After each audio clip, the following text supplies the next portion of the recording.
বাংলাদেশ সেনাবাহিনীকে নির্বাহী ম্যাজিস্ট্রেটের ক্ষমতা দিয়ে মঙ্গলবার যেই প্রজ্ঞাপন জারি করা হয়েছে তাতে বাংলাদেশের ফৌজদারি কার্যবিধির ১৬টি ধারায় সেনা কর্মকর্তারা তাদের ম্যাজিস্ট্রেসি ক্ষমতা প্রয়োগ করতে পারবে।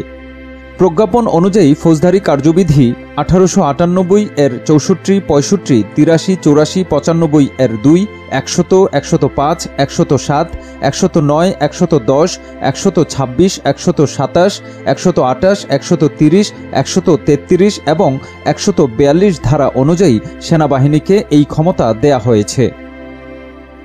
ফৌজদারি কার্যবিধির এসব ধারা অনুযায়ী নির্বাহী ম্যাজিস্ট্রেটের দায়িত্ব পাওয়ায় এখন থেকে সেনা কর্মকর্তাদের সামনে কোনো অপরাধ হলে অপরাধীদের সরাসরি গ্রেফতার করতে পারবেন, দিতে পারবেন জামিনও। বাংলাদেশের যে কোনো স্থানে গ্রেফতারি পরোয়ানা কার্যকর করতে পারবেন সেনা কর্মকর্তারা। গ্রেফতারি পরোয়ানা কার্যকর করতে পুলিশকে নির্দেশও দিতে পারবেন তারা।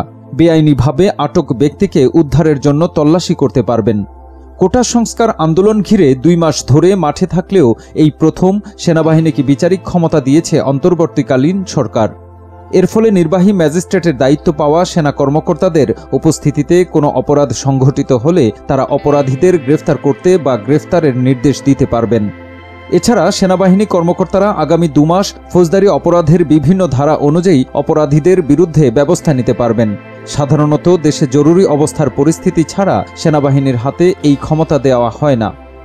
বাংলাদেশের সব জাতীয় সংসদ নির্বাচনে সেনাবাহিনী মোতায়েন করার সময় বিভিন্ন রাজনৈতিক দলের পক্ষ থেকে সেনাবাহিনীকে বিচারিক ক্ষমতা বা ম্যাজিস্ট্রেসি পাওয়ার দেওয়ার দাবি ওঠে।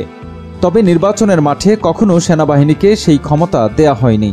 অধ্যাপক ইউনূসের অন্তর্বর্তীকালীন সরকার সেনাবাহিনীকে এই বিচারিক ক্ষমতা দেওয়ার পর এই নিয়ে পক্ষে বিপক্ষে নানা আলোচনা চলছে।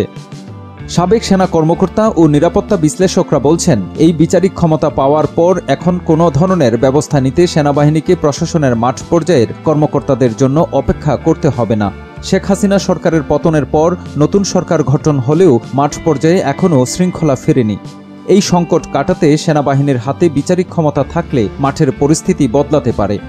নতুন অন্তর্বর্তী সরকার দায়িত্ব নেয়ার পর থেকেই বিভিন্ন দাবিতে রাস্তা আটক করে মিছিল সমাবেশ করতে দেখা যাচ্ছে সরকারি বেসরকারি অনেক প্রতিষ্ঠানের কর্মীদের। প্রজ্ঞাপন অনুযায়ী এখন থেকে সেনা কর্মকর্তারা বেআইনি সমাবেশ ছত্রভঙ্গ করতে পারবেন। একই সাথে এটি বন্ধে বেসামরিক বাহিনীকেও ব্যবহার করতে পারবেন সেনাবাহিনী। এছাড়াও স্থানীয় উপদ্রব নিয়ন্ত্রণে বিভিন্ন আদেশ জারি করতে পারবেন। আটক করতে পারবেন সন্দেহভাজন ব্যক্তিকেও। সাবেক পুলিশ মহাপরিদর্শক মোহাম্মদ নুরুল হুদা বলেন, কমিশন সেনা কর্মকর্তারা যখন চার্জ নিবে তখন তারা ম্যাজিস্ট্রেসি পাওয়ার অ্যাক্সেস করতে পারবেন। কোটা সংস্কার আন্দোলন ঘিরে ঢাকাসহ সারা দেশে সংঘর্ষ ছড়িয়ে পড়লে গত ১৯ জুলাই রাতে সারা দেশে কারফিউ জারি ও সেনা মোতায়েন করেছিল তৎকালীন আওয়ামী লীগ সরকার। পদত্যাগ করে শেখ হাসিনা ভারতে পালিয়ে যাওয়ার পর সেনাবাহিনী ও ছাত্রদের মধ্যস্থতায় নতুন সরকার দায়িত্বভার গ্রহণ করে। সর্বশেষ ২০০২ সালে অপারেশন ক্লিন হার্টের সময় সেনা সদস্যদের ম্যাজিস্ট্রেসি ক্ষমতা দিয়ে বিশেষ অভিযান চালানোর ক্ষমতা দেয়া হয়েছিল। বাংলাদেশে বিভিন্ন পরিস্থিতিতে প্রত্যক্ষ ও পরোক্ষভাবে সেনাবাহিনী দায়িত্ব পালন করেছে। বিভিন্ন কাজে মাঠ প্রশাসনের সহায়তাও করেছে সেনাবাহিনী। সর্বশেষ ২০০৭ সালে 1/11-এর সময় দায়িত্ব পালন করেছিলেন সেনা সমর্থিত ফখরুদ্দিন আহমেদের তত্ত্বাবধায়ক সরকার।